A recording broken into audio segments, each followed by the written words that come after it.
Hi, my name is Andrea, and today I'm going to be talking about overseas Filipino workers, or OFWs for short, for my public speaking class. And this is to inform my class about one of the Philippines' main source of income for their economy. Both of my parents are Filipino immigrants. They're about 3 years apart. My mom immigrated to America when she was about 14, and my dad when he was around 15. So basically, when they were just starting high school, my mom has really Chinese ancestors, therefore, she looks really Chinese. My dad looks full Filipino, and some people think that I look really Mexican. So take that as you will.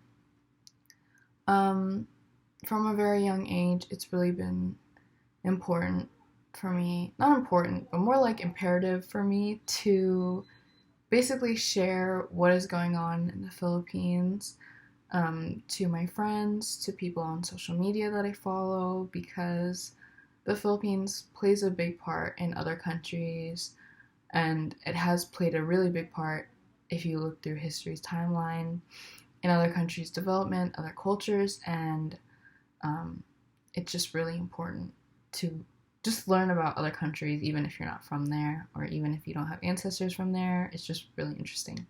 So, if you want to learn more about it, then I encourage you to. So, when people do think about Asian citizens, especially those living in third world countries, it's easy to imagine people working jobs such as street vendors, farmers, or garbage collectors. And it's also easy to imagine people immigrating to first world countries such as America, England, Canada, um, to, of course, better the quality of their lives. However, there are about, you know, there are millions of Filipino citizens that work in other countries to send money back to their wives, children, and mothers. Um, Sorry if it's distracting because I'm going to be reading stats off of my notes. So, according to worldometers.info, there are about 109 million people living in the Philippines as of February 27th, 2020. And according to the Philippine Statistics Authority, or the PSA, there are around 2 million Filipinos that go overseas to work every year. And you can begin working as an OFW at the young age of 15, which is pretty crazy when you put it into perspective of an American teenager, because when you're 15, you've just gotten out of middle school. You're in high school, your first year of high school, you can't even imagine working. Like, your biggest struggle is like geometry homework. So that's pretty crazy when I think about it like that. And when being an OFW, there is a wide variety of jobs that you can work in, such as being a farmer, sales worker, healthcare professional, or a factory worker. And OFWs work around the world, but a lot tend to stay in Asia, and a lot of OFWs make their money in Western Asia, in countries such as Qatar, Kuwait, and Saudi Arabia, which is also the country that has the most Filipino workers. One out of 4 OFWs worked in Saudi Arabia from April to September 2018. A lot of entertainers have also talked about OFWs, such as Dave Chappelle. He has a Filipino wife, and he talked about OFWs in one of his Netflix specials in 2017, I think. Anthony Bourdain has also talked about them. In Parts Unknown, he visited Manila and ate with several different people that had friends or family working as OFWs. And Russell Peters has also talked about OFWs, but he never called them that. He just talked about people in Saudi Arabia that had a lot of Filipino helpers. So there's that. So one of the main questions is, why do people work as OFWs when obviously you can just work in your own country? So there are several reasons for this. There's high levels of unemployment in the Philippines. There's also higher levels of income and more benefits in other countries. There's more diverse career opportunities. And with the current economic condition that the Philippines is under, it just seems easier to make better money in another country. So I remember, I think a few weeks ago, my dad was talking to me about how Filipino citizens pay about twice the amount that Americans do for electricity, and clearly they don't make the same amount of money as Americans do.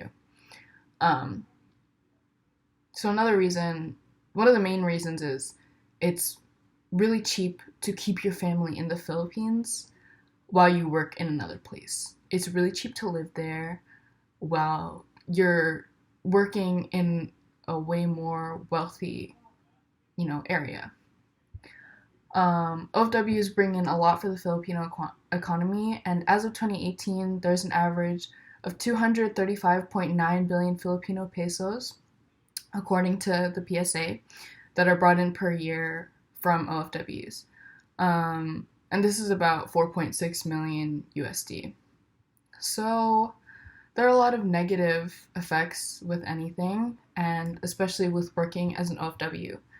So about 45% of OFWs are parents, and this obviously leads to transnational parenting, basically just communicating via cell phone, Skype calls, just internet-based relationships, pretty much. And with that, you can't really provide the same emotion to your relationship with your child because of this. And families and spouses eventually can become separated because of this, and infidelity does occur on both ends a lot of the times.